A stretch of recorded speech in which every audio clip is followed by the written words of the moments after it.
नमस्कार, मी रितिका वसंत शेळके आणि माझ्या कवितेचं शीर्षक आहे स्त्री जन्म तुझी कहाणी। पत्र मिळालं काव्य वाचनाचं, म्हणे तुला यायचंय बरं का, सोबत सावित्री जिजाऊ राणी लक्ष्मीबाईंना सुद्धा आणायचंय बरं का। मी म्हटलं खेदाने, त्या सगळ्या जणी आता पुस्तकातच बंद झाल्या, पण या व्यवस्थेविरुद्ध धगधगती मशाल पेटवून गेल्या। मग म्हटलं अगदी किरण बेदी, मेरी कॉम, सिंधुताईंना आणू का, सोबतच निर्भया, अंकिता, प्रियंकाची कहाणीही ऐकवू का।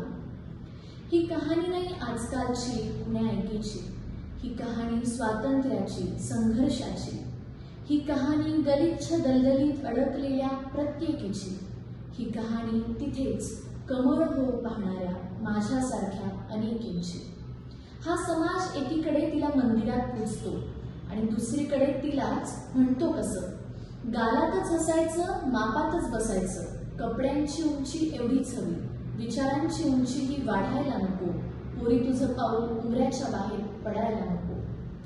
तूच लेक, तूच सून, तूच आई, तूच सासू, तू ताई, मावशी, आजी वगैरे वगैरे। म्हणूनच तू विसरायलाच हवीस स्वप्न, स्वातंत्र्य, स्वावलंबन वगैरे। सगळे काय म्हणतील, लोक, नातेवाईक, समाज वगैरे, तुम्ही तर विसरलातच हो रीतीभाती, परंपरा, संस्कृती वगैरे। एवढंच म्हणतो हा समाज तिला, बाकी काय नाही। आता माझ्यावरच्या बंधनांचा मला रागही येत नाही, कारण माझ्याच मनातल्या प्रश्नांची यादी संपत नाही। माझंही शहर कोलकाता, मणिपूर होईल का, बस, रेल्वे, रिक्षात मलाही निर्भया दिसेल का, की आता माझ्याचसाठी पेटवल्या जातील मेणबत्त्या। घराबाहेर पडलेलं पाऊल पुन्हा सुखरूप परतेलच शक्य नाही आता सांगणं।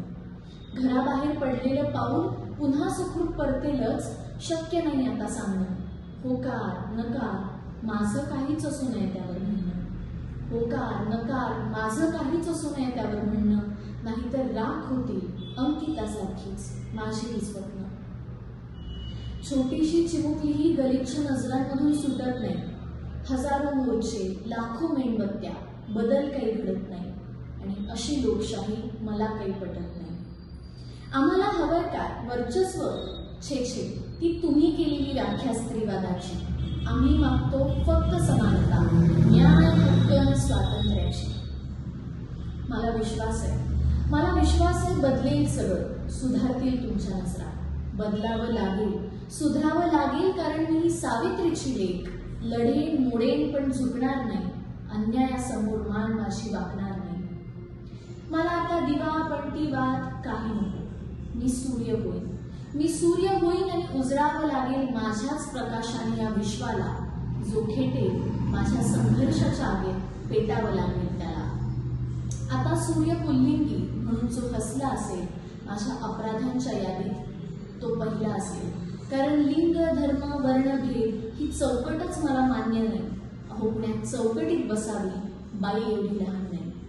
आता मीच ठरवणार माझ्या स्वप्नांची दिशा आणि माझी वाट।